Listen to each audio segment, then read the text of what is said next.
You've watched the tutorial. You've held your breath, steadied your hand, and drawn a seemingly perfect black wing.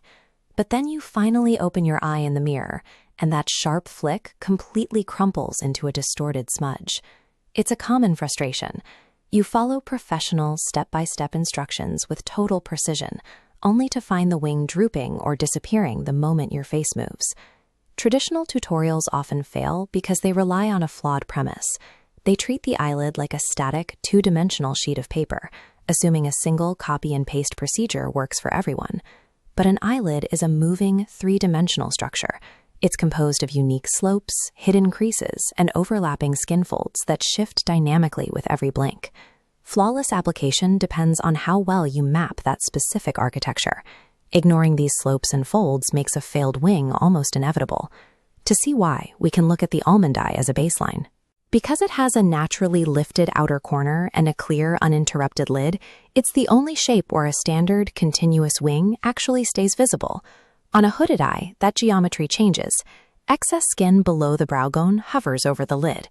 When the eye opens, that skin fold physically breaks the line, swallowing the wing. You can navigate this by using horizontal elongation.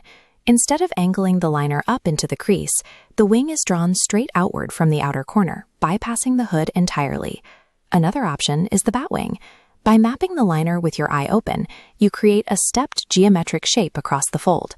Those steps only look straight once the eye is open and the skin folds lock into place.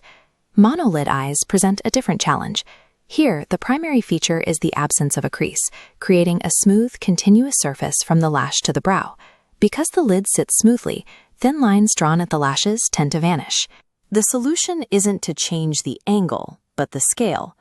This requires a precise liquid felt tip to extend a thick, exaggerated wing far past the eye's natural boundary. When your physical features block a standard line, you have to manipulate the geometry of the wing to claim the space that's actually visible. Eyeliner also functions as a tool for shifting optical weight. In downturned eyes, the outer corners naturally slope toward the ears. Tracing the natural lash line all the way to the end pulls the visual weight of the face downward, which often creates an exhausted look. To correct this, you must sever the liner from the natural lash path. By stopping at the 2/3 mark of the lid and initiating a 45-degree upward flick, you create an artificial lift. With round eyes, the circular shape is already prominent. A thick, curved liner acts as an amplifier, making the eye look even taller and giving the face a startled appearance.